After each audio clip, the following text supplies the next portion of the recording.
باللہ العلی العظیم اعوذ باللہ من الشیطان اللعین الرجیم بسم اللہ الرحمن الرحیم الحمد للہ الذی علا فی توحد ودنا فی تفرد وجلا فی سلطانہ وعظما فی ارکانہ وقہرا جمیع الخلق بقدوتہ وبرہانہ ثم الصلاة والسلام علی اشرف الانبیاء والمرسلین حبیب الہ العالمین مولا و مولا الثقلین جد الحسن والحسین مولانا ابی القاسم محمد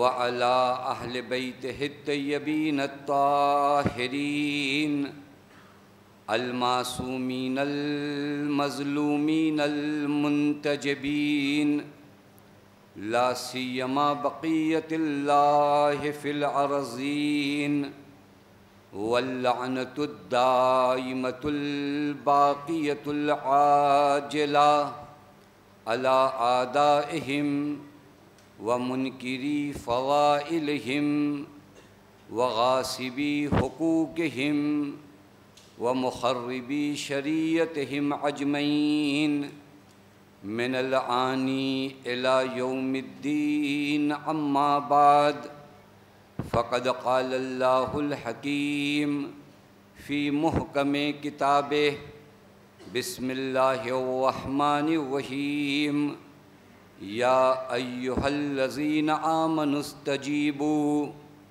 لله وللرسول إذا دعاكم لما يحييكم واعلموا أن الله يحول بين المرء وقلبه وأنه إليه تحشرون صلوات پڑھیں محمد وعلى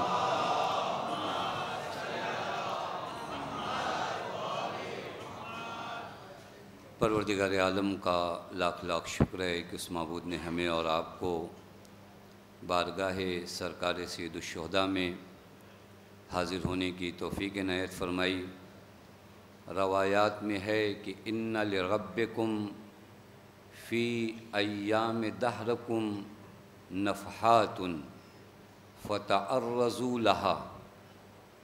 پیغمبر فرماتے ہیں کچھ دن ایسے آتے ہیں تمہاری زندگی میں جب تمہارے رب کی جانب سے نسیم صبح بہتی ہے، تمہارا کام یہ ہے کہ ان دنوں میں اپنے آپ کو اس پاک فضا کے سامنے کر دو۔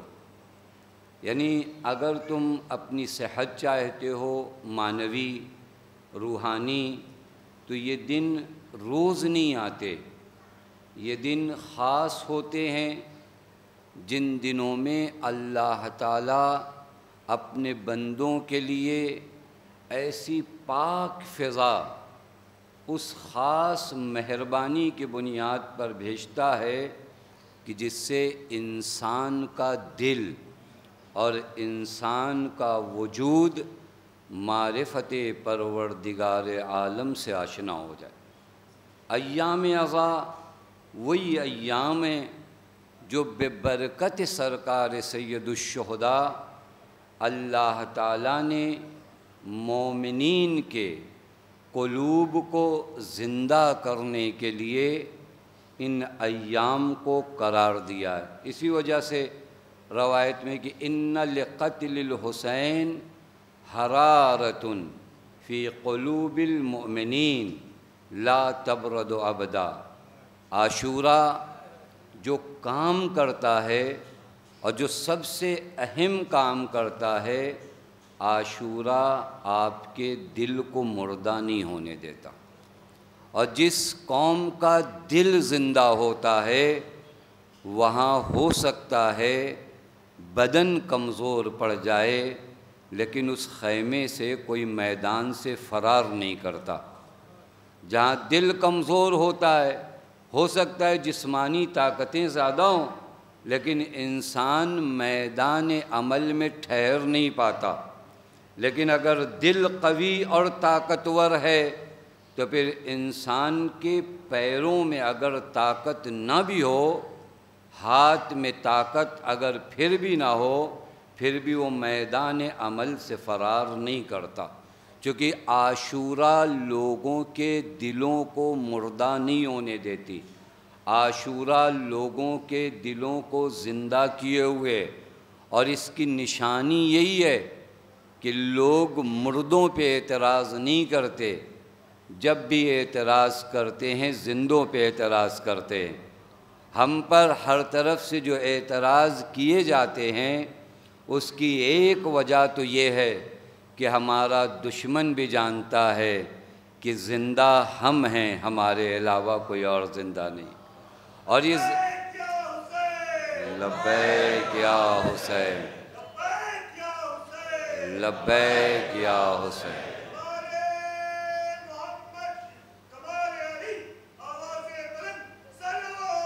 اللہم صلی علی محمد۔ ان دلوں کو زندہ کریے۔ کہاں سے دلوں کو زندہ کریں؟ کا عاشورہ سے درس لیجئے، اپنے وجود کو زندہ کریے، نصاب عاشورہ پڑھیے، اپنے وجود کو زندہ کریے۔ توجہ فرما رہے ہیں، اسی وجہ سے میں نے ان دنوں آپ کی خدمت میں یہ نصاب عاشورہ جو فقط کربلا میں پڑھایا جاتا ہے، کہیں اور یہ نصاب نہیں پڑھایا جاتا، جس کے نصاب کا پہلا سبق تھا معرفت پروردگار عالم۔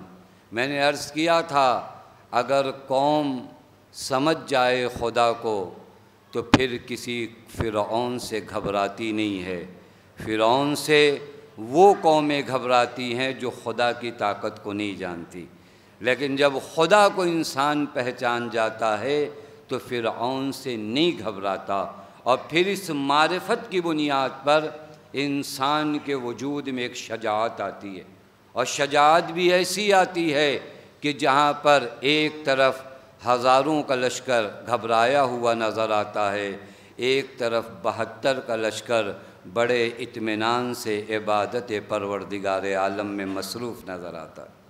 اور پھر جب شجاعت اس پیمانے پہ پہنچتی ہے تو انسان اپنے خدا کی راہ میں اپنا سب کچھ قربان کر دینے کا جذبہ رکھتا ہے۔ یہ وہ مرحلہ تھا جو کل میں نے آپ کی خدمت میں عرض کیا کہ کربلائیوں کی ایک کوالٹی جو کربلائیوں کے اندر آنا چاہیے وہ جذبہ قربانی، وہ جذبہ ایثار، کیونکہ اگر 2 مہینہ 8 دنوں تک ہم نے سرکار سید الشہداء کی عزاداری کی اور ہمارے وجود میں دین پر مر مٹنے کا جذبہ اگر نہیں پیدا ہوا تو شاید ہم نے ابھی حسین کو قریب سے پہچانا نہیں ہے۔ اگر 2 مہینہ 8 دن عزاداری کرنے کے بعد دین پر سب کچھ لٹانے کا جذبہ میرے وجود میں نہیں آیا تو اس کا مطلب یہ ہوا کہ ابھی میرے نزدیک دین محترم نہیں ہے، میں محترم ہوں۔ اور ایک جملہ یاد رکھیے گا میرا کہ اگر تم نے اپنے سے زیادہ دین کو محترم جانا تو اللہ کائنات میں تم کو محترم بنا دے گا، اور جہاں تم نے خود کو زیادہ دین سے محترم جانا تو اللہ تمہیں ذلیل بنا دے گا۔ کربلائیوں نے کیا کیا؟ کربلائیوں نے دین کو محترم جانا، لہذا اپنی جان، اپنا مال، اپنی آبرو سب کچھ لا کر دین کے لیے نچھاور کر دیا۔ یہ کربلا کا وہ اہم درس ہے۔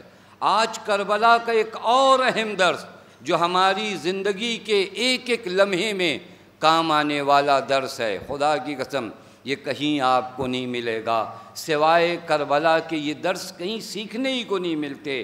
اس عظیم درس کا نام جو میں آج آپ کی خدمت میں بیان کرنا چاہتا ہوں، صبر اور استقامت ہے۔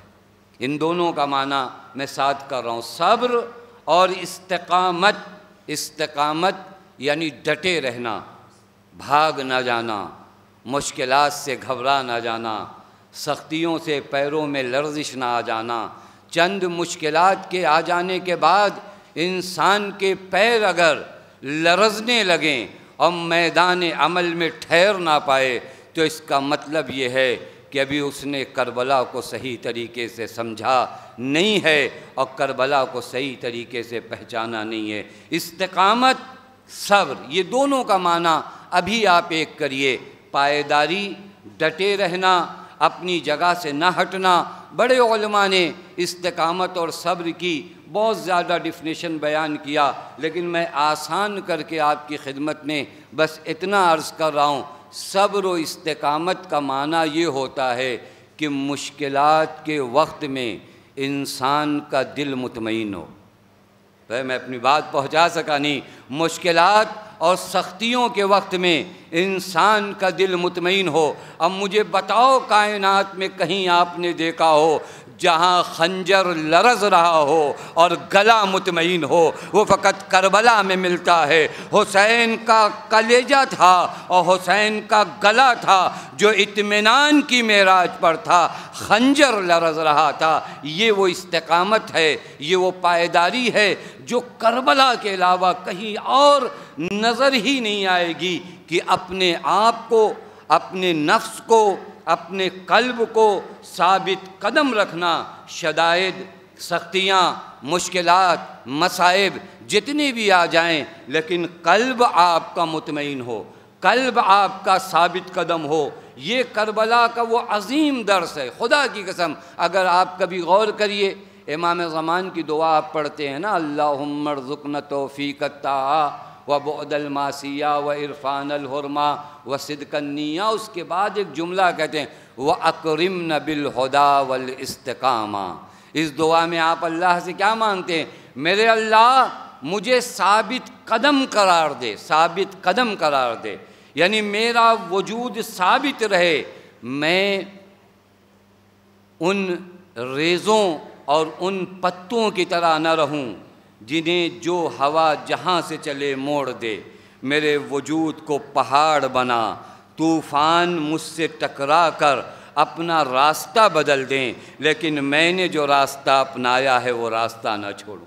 یہ کربلا کی وہ استقامت ہے، یہ وہ کربلا کی پائیداری ہے، یہ وہ کربلا کا صبر ہے جسے آج ہم غور کریں اور ذرا سے اپنے وجود کو لے آئیں اور دیکھیں کہ واقعاً استقامت اور پائیداری اور انسان کا ڈٹے رہنا اس کے دین کے لیے کتنا ضروری ہے۔ میں آپ کی خدمت میں عرض کرتا ہوں، استقامت کہتے کسے ہیں، پائیداری کہتے کسے ہیں؟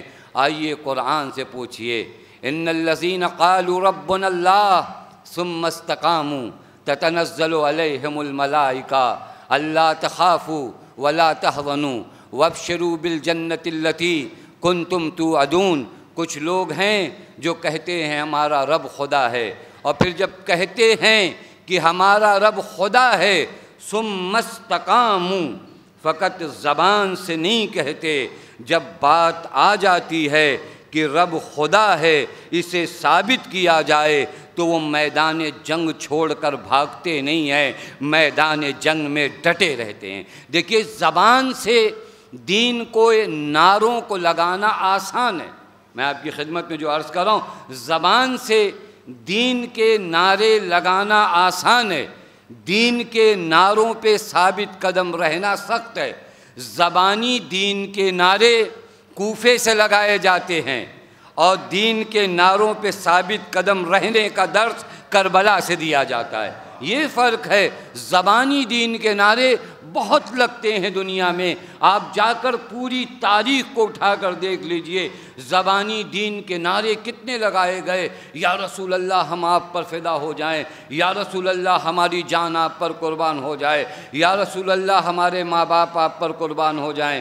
ایک جنگ ہوئی، جنگ میں جب دشمنوں کا غلبہ بڑھا تو وہی زبانی نعرے لگانے والے پیغمبر بھول گئے، دین بھول گئے، پیغمبر کہاں گئے، اپنی اپنی جان بچا کر بھاگنے لگے۔ لیکن جس نے زبانی نعرہ نہیں لگایا تھا، ایمان جس کے گوشت و پوست کا حصہ بنا تھا، وہ پیغمبر کی حفاظت کرتا رہا۔ اور جب نبی نے اس سے پوچھا یا علی آپ کیوں نہیں گئے، تو فرمایا یا رسول اللہ ایمان کے بعد کافر ہو جاتا، یا رسول اللہ ایمان کے بعد کافر ہو جاتا۔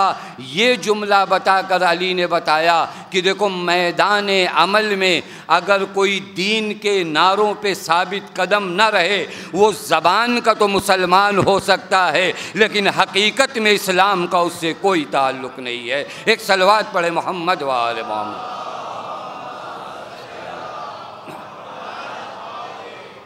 یہ جب آپ دین کا نعرہ لگاؤ گے تو آپ کو ثبوت پیش کرنا پڑے گا۔ میں اگر کہہ رہا ہوں میں کربلائی ہوں، میں اگر کہہ رہا ہوں کہ میں علی کا ماننے والا ہوں، میں اگر کہہ رہا ہوں کہ میرا رب خدا ہے، تو پھر اس کہنے سے تو بات نہیں حل ہونے والی نا۔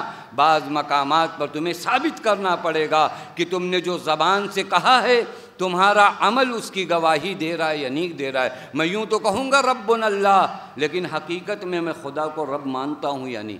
میں تو کہتا ہوں کہ کائنات کی سب سے بڑی طاقت، یا کائنات کی سب سے بڑی طاقت کہنا بھی غلط ہے، کائنات کی طاقت خدا ہے۔ یہ میں زبان سے تو کہتا ہوں کہ کائنات کی طاقت خدا ہے، لیکن جب مقام عمل میں دو چار ایسے لوگوں کو دیکھ لیتا ہوں جن کی طاقت تھوڑا مجھے نظر آتی ہے، تو میں اذانوں سے اللہ اکبر کہنے والا میدان عمل سے بھاگ جاتا ہوں۔ یہ وہ مرحلہ ہے جہاں آپ کو ڈٹ کر رہنا ہے، جہاں آپ کو استقامت دکھانا ہے۔ دین کے لیے جب آپ اٹھو گے تو آپ کو استقامت دکھانی پڑے گی۔ کہاں کہاں دکھانی پڑے گی، میں تیزی سے آپ کی خدمت میں عرض کروں۔ مصیبتوں کے سامنے آپ کو صبر دکھانا پڑے گا، اطاعت خدا میں آپ کو صبر دکھانا پڑے گا، گناہوں کے سامنے آپ کو صبر دکھانا پڑے گا۔ یہی کربلا کا پیغام ہے۔ گناہوں کے سامنے پائیداری، اطاعت خدا کے حوالے سے پائیداری، مصیبتیں جب تمہارے سامنے آئیں تو پائیداری۔ ایک دو مصیبت آ جائے، ایک دو مشکل آ جائے، تھوڑے دنوں سے دعا کر رہے ہیں، دعائیں پوری نہیں ہو رہی ہیں، بیمار ہو گئے، ہماری استقامت باقی رہتی ہے۔ میں نے اگر نظر مانی یہ پڑھوں گا اور وہ کام نہیں ہوا، پھر مسجد بھی چھوٹی، پھر امام باڑہ بھی چھوٹا۔ یہ ایک مصیبت میں جو دین کو چھوڑ کر بھاگ جائے، وہ تیروں کی بوچھار میں دین کے سامنے کیسے رہے گا؟ یہ کربلا کا وہ اہم درس ہے۔ صبر مصیبت کے سامنے۔ دیکھیں میں آپ نوجوان بچوں سے عرض کروں، اس دنیا میں آپ آرام کے لیے نہیں آئے ہو، اس دنیا میں آپ اس لیے نہیں آئے ہو کہ آپ کو کوئی تکلیف نہیں ہوگی۔ یہ دنیا تو تکلیفوں کی آماج گاہ ہے، یہاں پہ تکلیفیں ختمی نہیں ہوتی۔ اس دنیا کے بارے میں حضرت امیر نے فرمایا الدنیا محفوفۃ بالبلا، دنیا بلاؤں سے بھری ہوئی ہے، پوری طریقے سے دنیا بلاؤں سے گھری ہے۔ جو دنیا بلاؤں سے، مصیبتوں سے، سختیوں سے گھری ہوئی ہے، اس دنیا میں ہر پہر اور ہر قدم ایک مصیبت کا سامنا کرنا پڑے گا۔ اب اگر کوئی مصیبت آئے اور تم کو راہ راست سے بھٹکا دے تو اس کا مطلب ابھی تم نے کربلا سے استقامت نہیں سیکھا ہے۔ کربلائیوں کو پہلا درس ہی یہ دیا جاتا ہے، مصائب راستہ بدلیں، تم بندگی کا راستہ نہ بدلو۔ تمہارا راستہ بندگی پہ اسی طرح پائیداری کے ساتھ ہونا چاہیے، اسی طرح استقامت کے ساتھ ہونا چاہیے۔ ہم ان مصائب میں، مشکلات میں، سختیوں میں مجھے انصاف سے بتائیے ہمارے قدم ثابت قدم رہ پاتے ہیں؟ ہم صابر رہ پاتے ہیں؟ دیکھیں ایک معنی صبر کا اچھا کریے۔ صبر کا معنی مصیبتوں کو چپ چاپ سہنا نہیں ہے۔ ہاں کبھی ذہن میں یہ آئے کہ ہم بیمار ہیں، ڈاکٹر کو نہ دکھائیں، ہمارے یہاں تکلیف ہے، ہم اس تکلیف کو دور نہ کریں، نہیں، بالکل اٹھیے، اپنے آپ کو ڈاکٹر کے پاس لے جائیے۔ اگر مشکلات مالی رکھتے ہیں تو اس کو دور کریے، لیکن اتنا یاد رکھیے گا ان مشکلات میں، ان مصائب میں، ان سختیوں میں، ان بیماریوں میں کوئی بیماری ایسی نہ لگے کہ تمہیں بندگی سے ہٹا دے، تمہیں بندگی سے ہٹا دے۔ اس بندگی پہ تمہیں ثابت قدم رہنا ہے۔ اور یہ بلائیں اور مصائب تو دنیا کا حصہ ہے، خدا کی قسم اس دنیا کا حصہ یہ مصائب اور یہ سختیاں ہیں۔ یہ آپ کو اگر کوئی بتائے کہ دنیا میں مصائب نہیں ہیں، دنیا میں سختیاں نہیں ہیں، دنیا میں مشکلات نہیں ہیں، تو گویا آپ کو وہ بیوقوف بنا رہا ہے۔ یہ دنیا مشکلات کی جگہ ہے۔ میں روایت دیکھ رہا تھا، ایک شخص نے ایک شخص کے لیے دعا کیا۔ کیا دعا کیا معلوم ہے؟ حضرت امیر موجود ہیں، حضرت کے سامنے اس نے ایک دوسرے آدمی کے لیے دعا کیا، لا اراک اللہ مکروہا، اللہ تمہیں کوئی مشکل نہ دکھائے، اللہ تمہیں کوئی سختی نہ دکھائے۔ یہ دعا ہم بھی کرتے دوسروں کے لیے۔ حضرت امیر نے فرمایا دعوتا لہو بالموت، تو اس کے مرنے کی دعا کر رہا ہے۔ اس نے کہا مولا میں کہاں مرنے کی دعا کر رہا ہوں، میں تو کہہ رہا ہوں اللہ اسے کوئی مشکل نہ دکھائے، اللہ اس کی زندگی میں کوئی سختی نہ لائے۔ حضرت نے فرمایا یہ تو ہو ہی نہیں سکتا، من عاشا فی الدنیا، اگر کوئی دنیا میں جی رہا ہے تو ہر روز مشکلوں کا سامنا تو کرنا ہے، بس دعا یہ کرو کہ ان مشکلوں سے بندگی کے ساتھ نکلو، بندگی چھوڑ کر نہ نکلو۔ ایک صلوات پڑھے محمد والے۔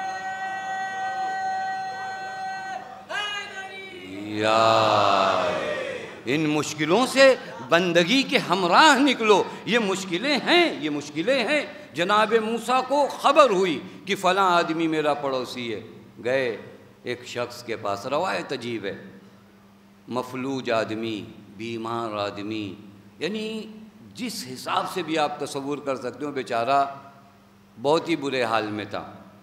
جناب موسیٰ دیکھ کر اس کو یہ سوچ رہے تھے کہ یہ میرا پڑوسی ہے، اس کے اندر کون سی کوالٹی ہے؟ جناب موسیٰ نے جناب جبرائیل سے پوچھا یہی ہے؟ کہاں؟ اور ابھی ایک اور چیز اس کے ساتھ ہونے والی ہے۔ کہا اب کیا ہونے والا ہے؟ کہ اس کی آنکھوں کی بینائی بھی چھیننا ہے۔ کہا جب اتنی مصیبتوں میں تو بیچارہ پہلے سے، اس کی آنکھوں کی بینائی بھی چھینو گے؟ کہاں اس کی آنکھوں کی بینائی بھی چھیننا، آنکھوں کی بینائی بھی چلی گئی۔ جناب موسیٰ اس کے قریب گئے، وہ معلوم ہے کیا کہہ رہا تھا؟ یا بارو یا وصولو، یا بارو یا وصولو، اے میرے اللہ تو میرے ساتھ کتنی نیکی کرتا ہے، اے میرے اللہ تو مجھے کتنی نعمتوں سے نوازتا ہے۔ جناب موسیٰ نبی ہیں، مقام امتحان میں ہیں، آ کر ہم تک یہ پیغام پہنچے۔ پوچھا کہ تمہارے پاس ہے کیا جو تم کہہ رہے ہو یا بارو یا وصولو، یا بارو یا وصولو؟ کہ موسیٰ تمہیں پتہ نہیں ہے اللہ نے مجھے اپنی معرفت کی نعمت دیا ہے، اس پورے علاقے میں ایک میں ہی ہوں جو خدا کی بندگی کرتا ہوں، یہ بندگی کی نعمت اللہ نے مجھے دیا ہے، تو میں ان مادی نعمتوں کے جانے سے خدا کا کفران نعمت نہیں کروں گا، اس معنوی نعمت پہ خدا کا شکر ادا کروں گا۔ یہ دیکھیں، یہ استقامت ہے، یہ پائیداری ہے۔ ہم تھوڑی سی مصیبتوں میں عجب استقامت اور ارے ہمارے پاس ہے ہی کیا، ہمارے یہاں ہے ہی کیا؟ میں آپ کو بتاؤں آپ کے پاس کیا ہے؟ آپ کے پاس یہ ہے کہ ماہ محرم میں دنیا پتہ نہیں کہاں پر ہے، اللہ نے تمہیں در حسین پہ پہنچا دیا۔ یہ دو چار مصیبتوں کے چکر میں پریشان ہوں۔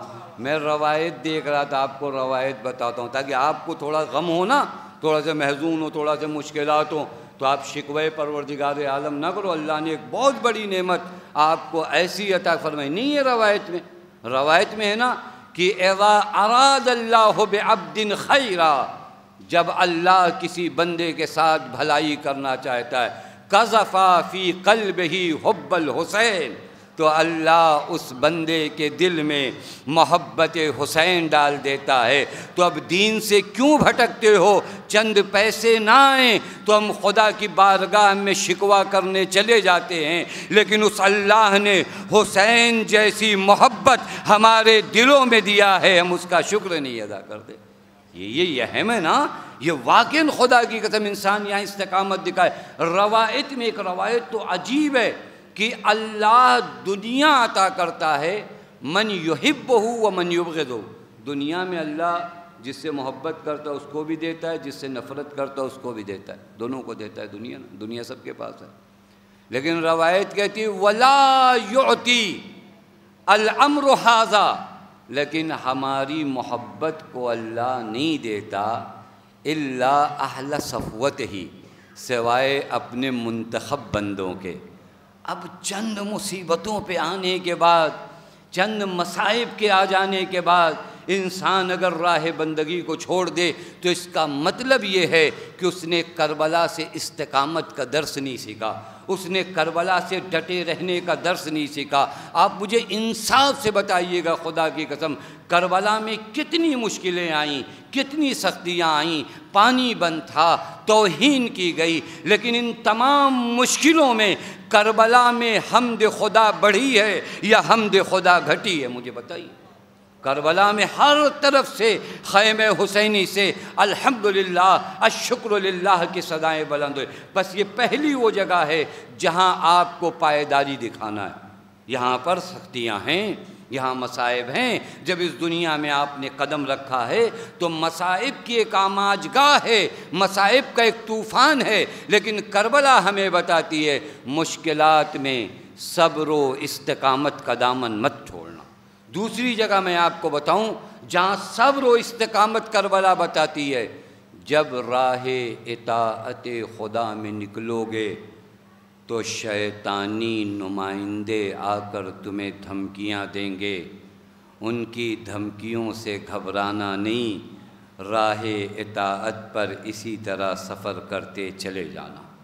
اس کو کہتے صبر اطاعت پروردگار۔ میں مثال دوں آپ کو تاکہ آپ کو سمجھ میں آئے کہ جب آپ خدا کی اطاعت پہ رہو گے تو آپ کو مارا بھی جائے گا، آپ کو دھمکایا بھی جائے گا، آپ کو ڈرایا بھی جائے گا، آپ کو اذیتیں بھی پہنچائی جائیں گی، لیکن کربلا کہتی ہے کہ اگر خدا کی بندگی اور اطاعت پر ہو تو نہ دشمن کی دھمکیوں سے ڈرو، نہ دشمن کے اسلحوں سے ڈرو، نہ دشمن کے افراد سے ڈرو، اسی طرح راہ بندگی کو طے کرتے رہو۔ میں قرآن سے مثال دوں آپ کو۔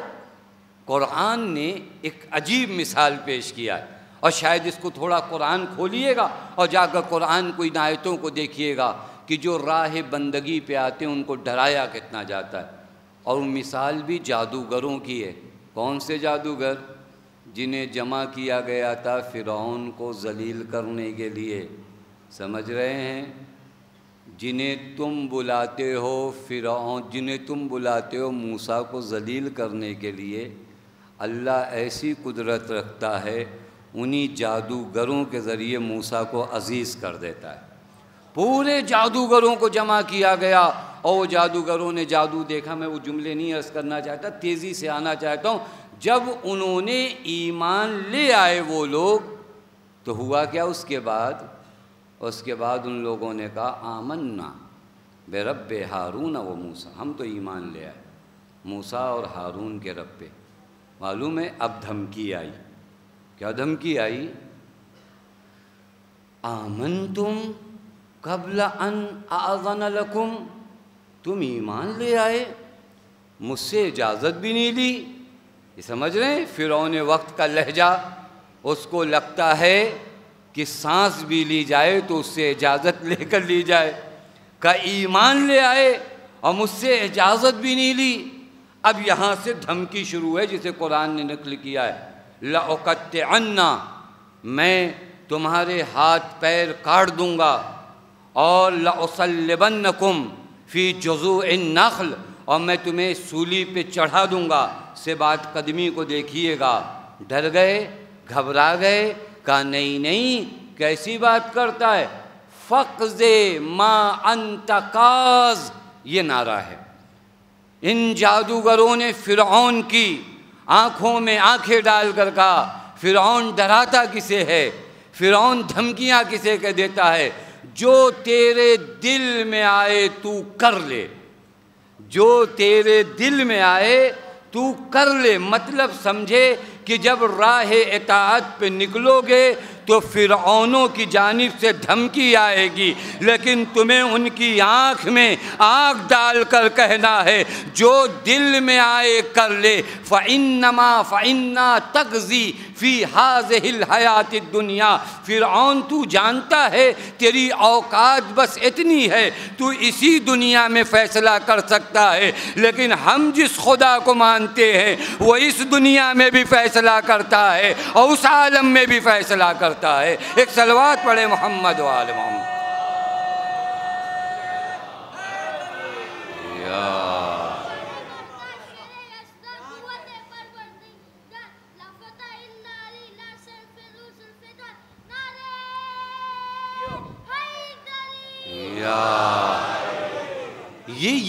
یہ ثبات قدمی ہے، یہ ڈٹے رہنا ہے۔ اگر راہ بندگی پہ نکلے ہو، راہ اطاعت پہ نکلے ہو تو گھبراؤ نہیں، کربلا کا پیغام ہے، ثابت قدم رہو۔ تم جس راستے پہ نکلے ہو اس راستے پہ تمہیں ہار نہیں پہنایا جائے گا۔ تم جب راہ بندگی پہ چلو گے تو شیطانی نمائندے تمہارا استقبال نہیں کریں گے، وہ تمہیں ڈرائیں گے، وہ تمہیں دھمکائیں گے، لیکن ثبات قدمی یہ ہے کہ وہاں فرعون کی آنکھوں میں آنکھ ڈال کے کہو ہم ڈرنے والے نہیں ہیں، ہم گھبرانے والے نہیں ہیں۔ میں ایک اور بڑی مثال دے دوں تاکہ آپ ثبات قدمی کو سمجھیے گا۔ جب اسرا کا قافلہ یزید کے دربار میں پہنچا، ننگی تلواریں موجود ہیں، ہر طرف سے سپاہی موجود ہیں اور وہ ملعون تخت پر بیٹھا ہوا ہے۔ ثبات قدمی کو سمجھیے گا کہ کس طرح ثابت قدم رہا جاتا ہے۔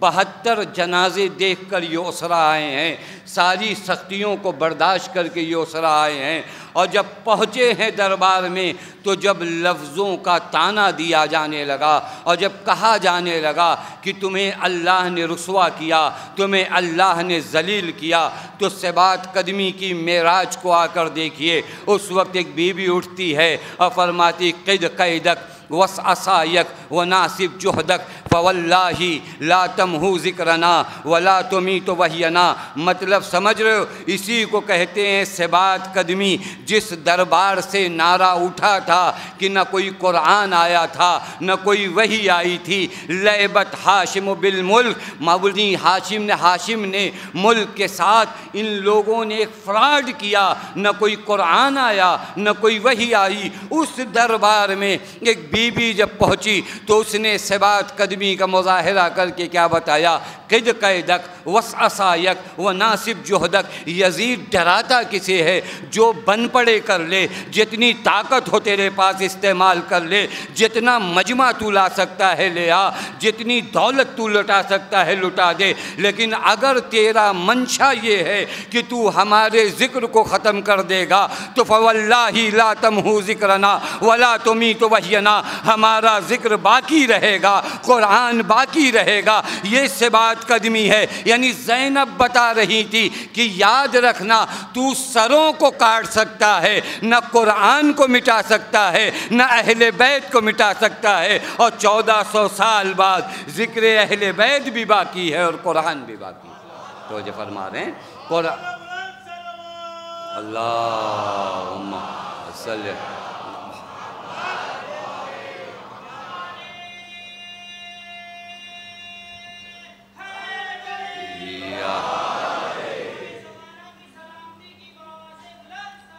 اللہم صلی۔ ثابت قدم رہنا، ڈٹے رہنا راہ بندگی پہ۔ ایسا نہ ہو کہ آج تھوڑا سے مشکل پیش آ گئی تو نماز ٹل گئی، آج تھوڑا سے تھک گئے تو جانے دو، ارے اب چھوڑو تو تھوڑا سے ادھر بھی چلے گا ادھر بھی چلے گا۔ یہ کربلا نہیں سکھاتی۔ کربلا ثابت قدم رکھنا چاہتی ہے۔ بندگی کے راستے پہ ہر کوئی تھوڑی نہیں چل پاتا ہے۔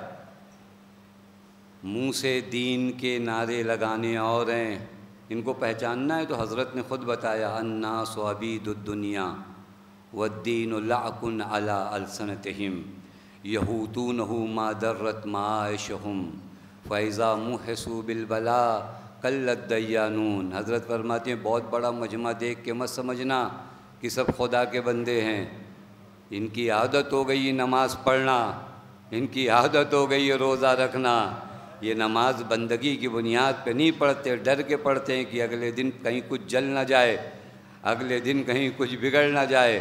دین کے نام پر واہ ہو رہی ہے تو یہ دیدار بنے ہیں، دین کے نام پہ قربانیاں ہوں گی تو یہ بھاگیں گے۔ بات واضح ہی نہیں واضح؟ دین کے نام پر سب کچھ مل رہا ہے تو ان سے بڑا دیدار کون ہے؟ ہاں جب دین قربانیاں مانگے گا تو یہ دکھائی نہیں دیں گے۔ حضرت الناس عبید الدنیا، یہ دنیا کے غلام ہیں۔ یہوتونہ ما درت معاشہم، ان سے زیادہ دین کا نعرہ لگانے والا نہیں دیکھو گے تم۔ یہ خوب دین کا چکر لگاتے ہیں، دین کو چھوڑ کے بھاگتے ہی نہیں۔ ان کو کب دیکھو گے دین سے بھاگتے ہیں؟ وَإِذَا مُحِسُوا بِالْبَلَاءِ، جب بلائیں آتی ہیں، جب سختیاں آتی تو پتہ چلتا ہے قلت دیانون۔ مطلب کربلا نے بتا دیا کہ دین کا نعرہ لگانے والے مکے میں بھی تھے، مدینے میں بھی تھے، بصرے میں بھی تھے، کوفے میں بھی تھے، مسجدیں چھلک رہی تھیں، لیکن یہ مسجدوں میں آنے والے خدا کے بندے نہیں تھے، چونکہ عام دنوں میں زبان سے دین کا نعرہ لگانا اور ہے، لیکن جب کربلا بلائے تو وہ اصلی دیدار جو دین کو بچانے پہنچے وہ فقط 72 نظر آتے ہیں۔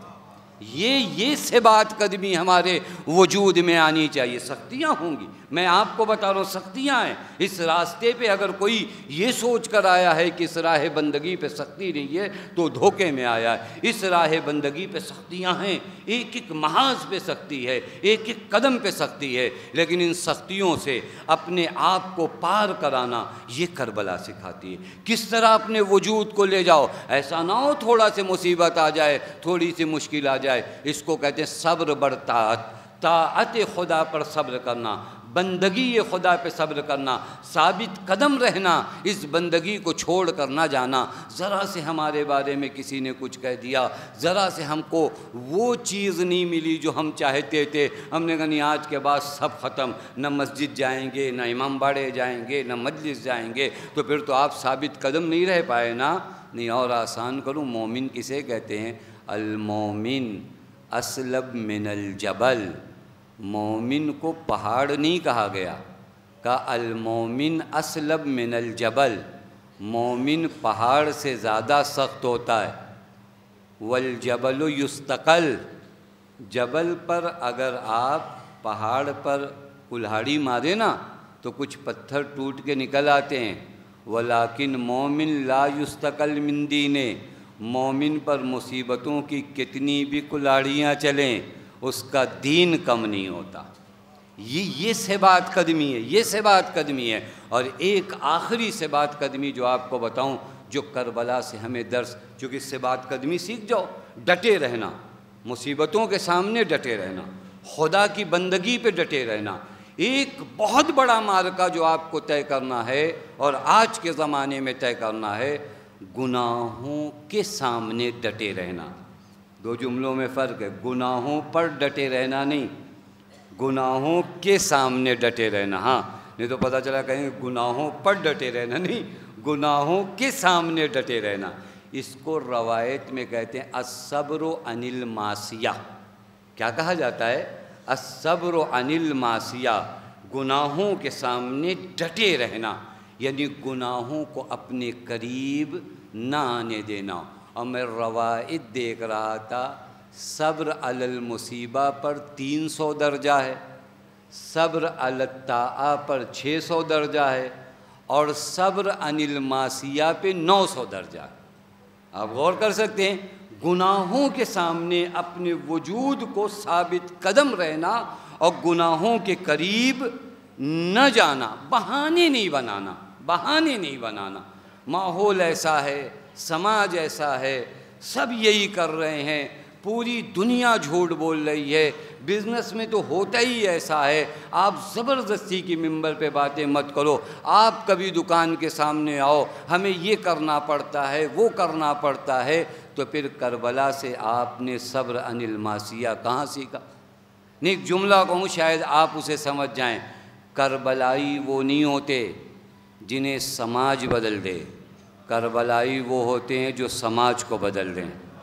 یہ اتنا حوصلہ آپ کو کرنا پڑے گا، یہ اتنا حوصلہ نہیں، سماج ایسے ہی ہے، سوسائٹی ایسے ہی ہے، یہ چلتا ہے، یہ جملہ بھی بڑا بولا جائے، چلتا ہے۔ ابھی آپ اتنی چھوٹی چھوٹی بات پکڑنے لگے، نہیں، یہ چلتا کربلائیوں کے لیے نہیں چلتا ہے، یاد رکھیے گا۔ صبر عن المعصیہ کا مطلب اصحاب کہف کا تذکرہ کیوں ہے، آپ مجھے بتائیے۔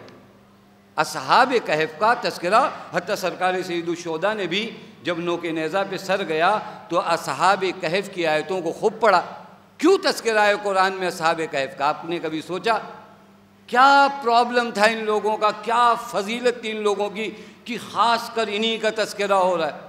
کہ جہاں پر سماج گناہوں میں، شرک میں مبتلا تھا، اس سماج میں اگر گھل مل جاتے تو یہ تذکرے کے لائق نہ ہوتے۔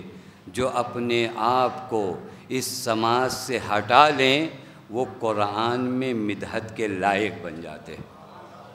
قرآن ان کے لیے کہتا ہے انہم فتیتن، قرآن ان کے لیے جو لفظ استعمال کرتا ہے انہم فتیتن، یہ مرد ہیں، مرد ہیں۔ مرد ہیں کا مطلب کیا؟ یعنی یہ وہ نہیں ہیں کہ 100-200 کے مجمع کو دیکھنے کے بعد یہ سمجھتے ہیں سب یہ کر رہے ہیں تو اگر ہم نے کیا تو کیا غلط کیا۔ یہ کربلائیوں کے جملے نہیں ہیں۔ میں آپ کی خدمت میں عرض کروں میرے نوجوان دوستوں بھائیوں، سنو، کربلائیوں کے جملے نہیں، سبھی یہ کر رہے ہیں تو سبھی تو بیعت کر چکے تھے۔ نہیں پتہ نہیں بات واضح نہیں واضح، سبھی تو بیعت کر چکے تھے۔ بڑی بڑی تسبیح والوں نے بیعت کیا تھا، اور جو تھوڑے دن نہیں کر پائے تو بعد میں جا کر کسی کے پیروں پہ بیعت کیا، تو سب تو کر چکے تھے۔ لیکن کربلائیوں نے بتایا ہم سبھی میں سے نہیں ہیں، ہم الگ ہیں اور سبھی الگ ہیں۔ تو جو فرما رہے ہیں ہمارا تعلق سب سے تھوڑی نہیں ہے کہ ہم کہیں سبھی نے کر لیا ہے، سب ایسا کرتے ہیں، نہیں، اپنے وجود کو اگر ہم گناہوں سے نہیں روک پاتے تو یہ استقامت ہم نے کربلا سے نہیں سیکھی۔ کربلا یہی طاقت تو دیتی ہے، کربلا آپ کو طاقت دیتی۔ کیوں ابھی تک آپ زندہ ہو؟ کیوں آپ کا مذہب زندہ ہے؟ چونکہ آپ کو طاقت ملی ہے کربلا سے۔ کربلا نے آپ کو بتایا ہے مصیبتوں سے مت گھبرانا، ڈٹے رہنا۔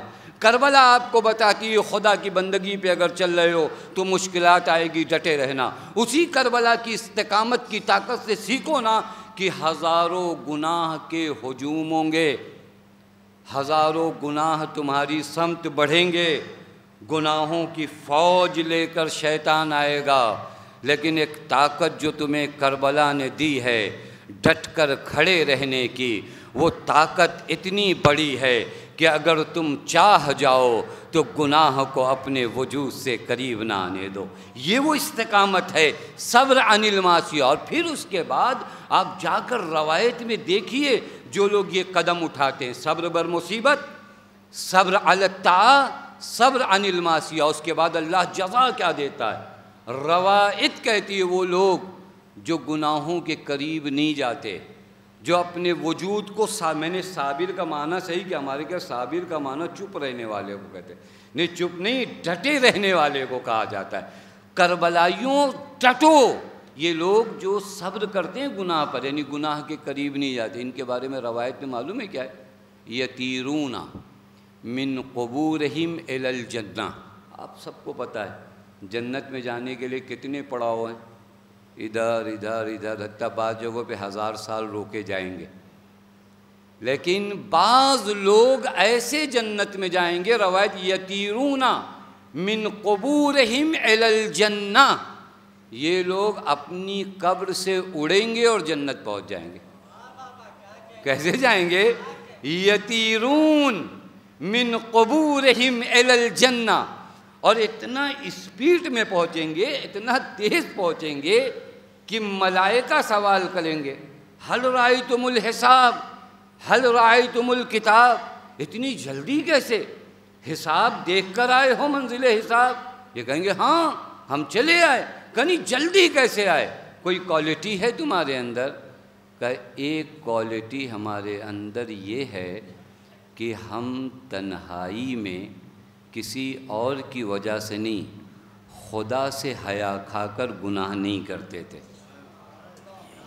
یہ سخت ہے، مجمع کے سامنے گناہ نہ کر. خدا کی حیا میں تنہائی میں گناہ نہیں کرتا تھا.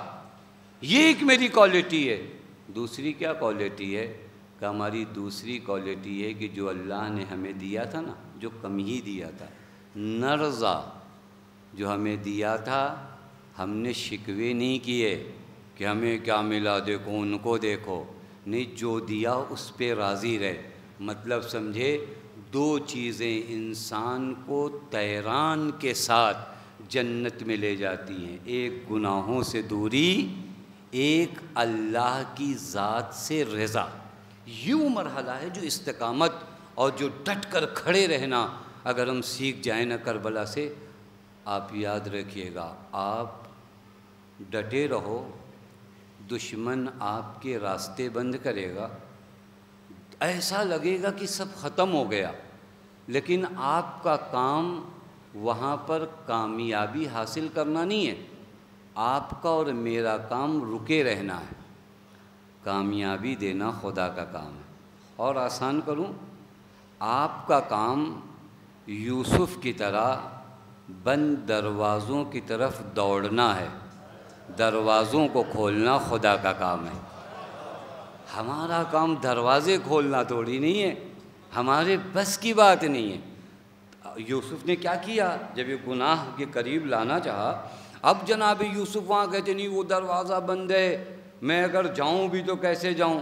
کہ نہیں, یوسف کی ذمہ داری دروازے کھولنے نہیں ہے, یوسف کی ذمہ داری یہاں سے بھاگنا ہے. اس کو کہتے ڈٹے رہنا. بعض جگہوں پہ بھاگنا ڈٹے رہنا ہے. یوسف کا کام ہے یہاں سے دوڑنا.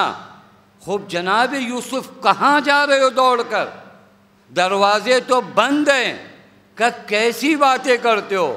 اگر بندہ اپنی ذمہ داریوں کو سمجھتا ہے تو وہ خدا ہو کر اپنے وظیفے کو نہیں سمجھے گا. میں یوسف ہو کر سمجھتا ہوں کہ مجھے بھاگنا ہے, تو وہ خدا جو میرا مالک قادر علیم حکیم ہے وہ نہیں جانتا دروازے کھولنا ہے. یہی حال ہے اطاعت کا, یہی حال ہے مصیبتوں کا. آپ کا کام ہے مصیبتوں پر بندگی کے راستے کو نہ چھوڑنا, اللہ کا کام ہے ان مصیبتوں سے آپ کے وجود کو نکالنا, اور اللہ نکالے گا. اللہ کی بندگی پہ آپ قائم رکھو, دروازے اللہ آپ کے لیے کھولے گا, سب کے لیے دروازے. یہ ڈٹے رہیے. یہ اور یہ کربلا میں کہیں نہیں ملتا. جہاں موت سامنے ہو, کربلا کے علاوہ کہیں نہیں ملے گا. موت سامنے ہو. دیکھیں جناب قاسم سے استقامت سیکھو. عجب استقامت تھی نا, عجب پائیداری تھی. اور اس کا اتنا بڑا ثبوت پیش کیا. جب پوچھا کیف الموت عندک, تو کہا کہ اگر اطاعت خدا پہ موت ہے تو احلی من العسل. چچا موت شہد سے زیادہ شیریں. پھر نہیں گھبراتا آدمی, پھر موت سے نہیں گھبراتا, پھر سختیوں سے نہیں گھبراتا, پھر ڈٹا رہتا ہے, ثابت قدم رہتا ہے. وہ ایک قدم پیچھے نہیں ہٹاتا. کیوں قدم پیچھے نہیں ہٹاتا؟ چونکہ اسے پتہ ہے حق یہی ہے. اسے پتہ ہے کہ اس راہ میں جان دینا افتخار ہے. بس عزیزو, محرم کے یہ وہ ایام ہیں جہاں اس سے زیادہ فضائل نہیں پڑے جائیں. چونکہ ان دنوں پہلے سے لوگ گریے کے لیے آمادہ ہوتے ہیں. اللہ آج جس ذات کا مصائب پڑھنا ہے, میں بہت مرتبہ سوچ رہا ہوں, یتیم کا مصائب پڑھنا بہت سخت ہے, بہت سخت ہے. جسے بچپنے سے پالا ہو نا, اسے میدان جنگ کی اجازت دینا بہت سخت ہے. آپ سمجھ گئے نا کون ہے وہ ذات, کون ہے وہ ذات؟ قاسم ابن الحسن. کربلا میں بڑی سختیاں ہیں, بڑی سختیاں ہیں. بندش آب ہو چکی ہے. روایت کہتی ہے شب عاشور جہاں جہاں امام حسین جاتے ہیں, پیچھے پیچھے جناب قاسم چچا کے جاتے ہیں.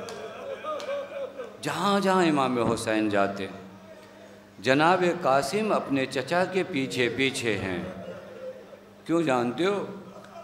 کیونکہ قاسم جانتے ہیں کہ مجھے چچا سے پوچھنا ہے، چچا میرا نام فہرست شہداء میں ہے یا نہیں ہے؟ اجرکم علی اللہ، خدا کی قسم یہ وہ یتیم ہے نا، یہ وہ یتیم ہے جسے حسین نے سینے سے لگا کر اتنا گریہ کیا ہے کہ خود حسین بھی غش میں چلے گئے اور قاسم بھی غش میں چلے گئے۔ ایسے رو، یتیم کو رو۔ آج کریم امام حسن کو پرسہ دینا ہے نا، اسی طرح رویا جائے کہ آج جناب قاسم کا پرسہ مولا حسن کو دینا ہے۔ عجیب انداز ہے، شب عاشور جہاں جہاں حسین جاتے ہیں قاسم چچا کے پیچھے پیچھے جاتے ہیں۔ آخر میں ایک مرتبہ پوچھتے، چچا میرا نام فہرست شہداء میں ہے یا نہیں ہے؟ اللہ حسین نے قاسم کو دیکھا، ایک سوال کیا، کیف الموت عندک، اے میرے بھتیجے اتنا بتا دے، ارے موت تیرے نزدیک کیسی ہے؟ کہا چچا موت شہد سے زیادہ شیریں ہے۔ بس ارباب ادا اتنا کہنا تھا۔ ایک مرد حسین نے کہا قاسم تمہارا نام نہیں، ارے تمہارے بھیا اصغر کا نام بھی ہے۔ بس یہ جملہ آپ نے کیسے سنا؟ آپ توجہ کر رہے؟ حسین نے کہا بھیا اصغر کا نام بھی ہے تمہارے؟ کہا چچا اصغر کا نام ہے؟ ارے میرا بھیا تو ابھی گہوارے میں ہے، کیا یہ ظالم خیموں تک آ جائیں گے؟ اجرکم علی اللہ، خدا ان آوازوں پہ اپنی رحمت نازل کرے۔ اے چچا کیا یہ ظالم ارے خیموں تک آ جائیں گے؟ میں کہوں گا اے مولا قاسم، ارے آپ کی غیرت کو برداشت نہ تھا کوئی زینب کے خیمے تک آ جائے۔ ارے شام غریبہ ہو، ایک خیمے سے دوسرے، ایک خیمے سے دوسرے خیمے کی طرف بیویاں جا رہی ہے۔ ہر باب ادا شب عاشور ڈھل رہی ہے، گزرتی جا رہی ہے۔ ہر ماں اپنے بیٹے کو لیے یہی سمجھا رہی ہے، اے میرے لال کل قربانیوں کا دن ہے، عجب نہیں قاسم کی ماں نے بھی بلایا ہو۔ اے میرے لال ارے میں بیوہ ہوں اور بیوہ ماں کا سہارا اس کا بیٹا ہوتا ہے، لیکن قاسم یاد رکھنا ارے کل قربانیوں کا دن ہے۔ اے میرے لال کہیں ایسا نہ ہو اکبر تم سے پہلے شہید ہو جائے۔ اجرکم علی اللہ ارباب اذا۔ ہاں یہ محرم کے وہ ایام ہے، خدا کی قسم ان دنوں مصائب زیادہ پڑھنا چاہیے۔ اے میرے لال کہیں اکبر تم سے پہلے شہید نہ ہو جائے۔ عزیز و صبح عاشور نمودار ہو گئی۔ اب جہاں مولا جاتے پھر قاسم وہاں جاتے ہیں، کہیں سے اجازت مل جائے، مولا اجازت دے دے، اللہ اللہ آئے چچا مجھے اجازت دے دیجئے۔ کہ میرے لال تمہیں کیسے اجازت دے دوں، ارے تم میرے بھائی کی نشانی ہو۔ نہیں ایک جملہ کو اگر آپ توجہ فرمائے، شہداء کربلا میں سے دو شہید تھے جو حسین کے پیروں پہ گر گئے، ایک جان تھے اور ایک قاسم تھے۔ جان بھی حسین کے قدموں پہ گرے اور قاسم بھی حسین کے قدموں پہ گر کے قدم چومنے لگے۔ اے چچا اجازت دے دیجئے۔ حسین اجازت کیسے دیں؟ آپ توجہ کر سکتے ہیں، اللہ جس کا سن 13-14 سال کا ہو اس بچے کو اشقیاء کے درمیان کیسے بھیجا جائے؟ اب آپ کو ایک جملہ کہوں، احساس کا جملہ ہے، یتیم اگر کسی چیز کی چاہ میں ہو اور جب نہ ملے تو اس وقت سب سے زیادہ باپ یاد آتا ہے، اس وقت سب سے زیادہ باپ یاد آتا ہے۔ اللہ میرا بابا نہیں ہے، بس ایک گوشے میں بیٹھ گئے، باپ کو یاد کرنے لگے۔ ارے باپ کا وصیت نامہ یاد آ گیا، فوراً دوڑ کر اس وصیت نامے میں لکھا تھا، یا قاسم ادرک امی، اے قاسم اپنے چچا کی مدد کرنا۔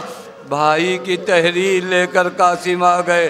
بس ارباب اعضاء یہ قیامت کی منزل تھی، قاسم حسین کے سامنے امام حسن کی تحریر لائے ہیں۔ اب آپ اگر بھائی کی محبت سمجھتے ہو نا تو اس کو سمجھ لو، اگر آپ مصیبتوں میں ہو، اگر آپ تنہائی میں ہو، ایسے موقع پہ اگر بھائی کی کوئی یاد تازہ ہو جائے، اللہ بھیا کی تحریر دیکھا، آنکھوں سے لگایا، خوب کریا کیا، بچپنے کے سارے واقعات یاد آ گئے۔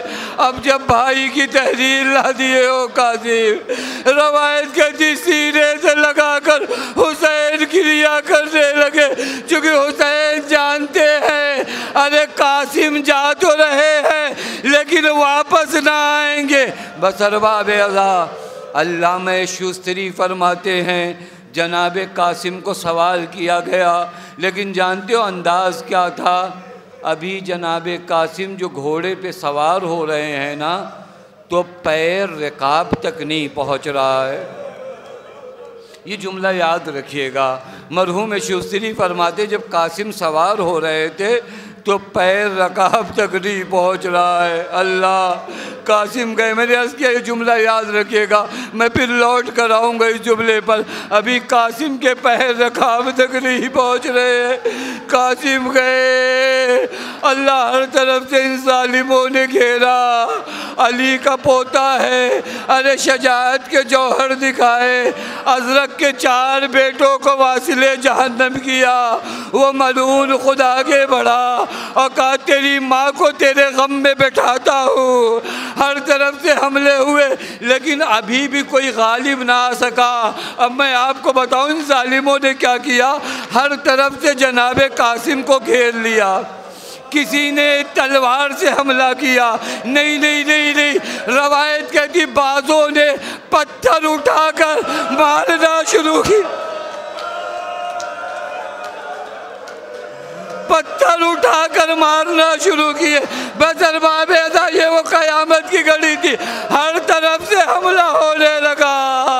ایک مرتبہ قاسم زین سے آئے، عزیزو قیامت ہو گئی، بلایا یا اماں ادرکنی، اے چچا میری مدد کو آؤ۔ ارے یتیم بھتیجے نے چچا کو بلایا ہے، چچا دوڑا۔